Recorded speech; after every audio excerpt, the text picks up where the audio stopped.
HHH1987.com.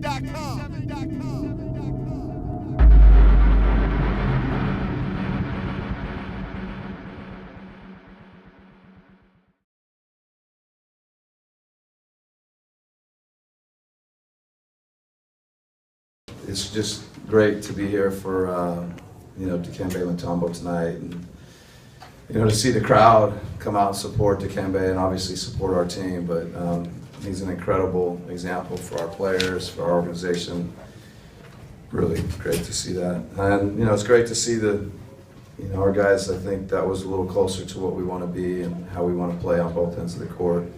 That guys competed, individually, collectively. The competitive spirit was where we needed to be, or closer to where we needed to be. And hopefully, the great thing, we got a challenge. We get to do it again tomorrow night. So let's get going. Mike, you've talked a lot about trying to start fast and getting off to good starts. That first quarter, was that the best one you've seen yet this season? Yeah, I think so. With a little lag there at the end, I thought that we turned the ball over down the stretch of that first quarter, and we could have had a more significant lead. But I thought Thabo came out and set a tone and really was active and everywhere, and everybody was. So if we can play like that in the first quarter, and then hopefully that'll propel us. Your three veteran perimeter guys, Teague, Korver, Sefolosha, they'd only played 26 minutes together coming into the game. Tonight they started and played a lot more together. What do you see when you put them out there together? Well,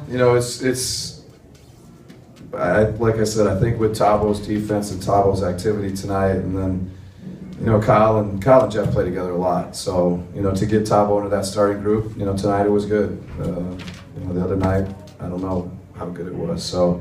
But I think it's a good balance. I think Thabo knows how to play and slash and cut, and Kyle obviously creates great spacing, and Jeff was attacking tonight. Jeff was in a very aggressive mindset. So that group has been good in the past, and so I'm sure we'll try to find ways to get them out there.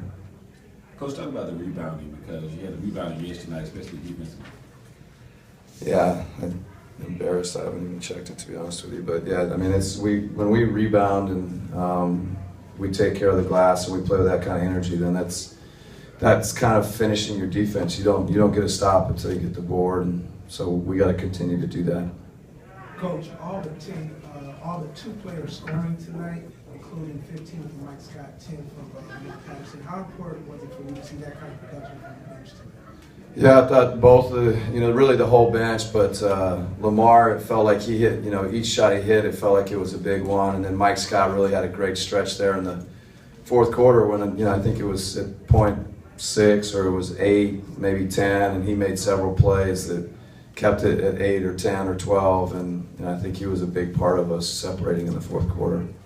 What do you see from Hardaway's season debut tonight?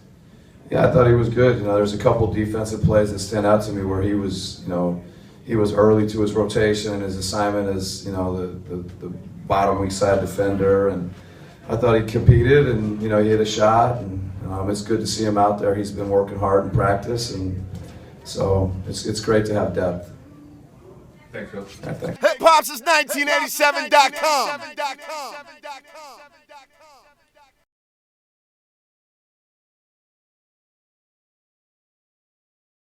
Last season, you were in a very, very interesting but privileged position. You got to play with 4 out of let's say the top 10 NBA players in the world. Right. Kyrie, LeBron, Westbrook, and KD. Mm-hmm. What's it like? What was it like playing with all 4 of them in one season? Like, what are some things you pick up? Break it down for us. I mean, especially with LeBron, just coming in there, see how he work every day. The first one in the gym, how he take care of his body. That's why I was actually being around. We go out to eat, things like that.